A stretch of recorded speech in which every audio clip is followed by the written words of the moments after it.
بالنسبه لجمال طلب بطاطس في الفيديو التاني، فهو برضه جه قال لي بقول لك يا ماما ربنا يخليكي لينا كده ما بتحرمش منك. قلت له ايه؟ طب قول لي يلا بسرعه. راح قال لي هاتي 100 جنيه. 100 جنيه هي اي نعم انا عارفه ال 100 جنيه عامل تحويل، بس يعني هي بتنفع برضه، بتنفع. هتجيب بيها ايه؟ قال لي هجيب بيها سندوتشات تقطيع. سندوتشات؟ هتاكل سندوتشات لوحدك؟ قال لي لا ده انا واحد صاحبي. طب هتعزم صاحبك على قفاه؟ طب وانا مالي في الايام الصعبه دي؟ يعني انا مالي صاحبك لازم على قفاه ليه؟ ما تعزمه على قفاك انت يا ابني. راح قال لي ما انا مش معايا فلوس يا ماما، هاتي ربي يخليكي 100 جنيه واروح اجيب سندوتشات. طب وانت ليه ما تاكل في البيت؟ ما اكل حلو اهو. قال لا انا نفسي فيها والله يا ماما، نفسي في تقطيع من زمان قوي، نفسي اكلها. نفسك فيها؟ طب من عينيا بس كده، اسم الله عليك، بكره اروح اجيب لك تقطيع واعمل لك في البيت. المهم على ما اقنعت وربنا ده خدت بعض ورحت جبت بقى كيلو التقطيع ب 100 جنيه. ورحت جايبه نص كيلو سجق بقى مستورد بقى، مش بلدي بقى، مش هنضحك على بعض، مستورد يعني. المهم نص كيلو سجق ب 35 جنيه، وكيلو التقطيع بكام؟ ب 100 جنيه. يبقى كده عملنا كام؟ 135 جنيه. وجبنا جرجير، وجبنا عملت شويه طحينه في البيت، ما اشتريتهاش من بره. اروح اشتري 2 سنتي طحينه ب 30 جنيه.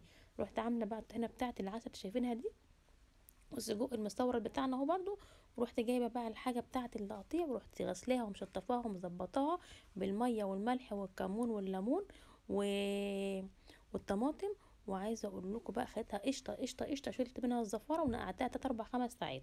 المهم راح في الاخر رحت عامله بقى ايه، سلقاها بقى على البوتاجاز. طبعا ما تحطيش ملح، عشان لو حطيت ملح في الميه المغليه اللي فيها الفشه مش هتلاقي فشه اصلا، هتلاقي حاجه تانية، هتلاقي كده عينات فشه.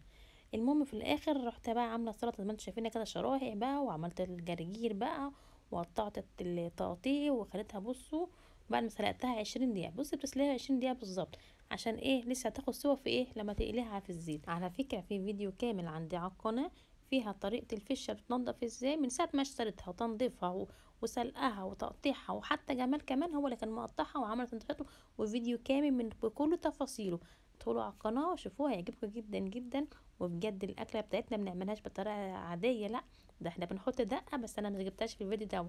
الفيديو التاني اللي هتلاقوه على القناه باذن الله في الدقه اللي بتخلي ريحه التقطيع بتاعتي تجيب اخر الشارع، والناس يجي يخبطوا بس ما حدش بيفتح لهم الباب. الحمد لله بنعمل نفسنا مش موجودين، بنعمل نفسنا من بنها. هتشوفوها يعجبكم جدا جدا.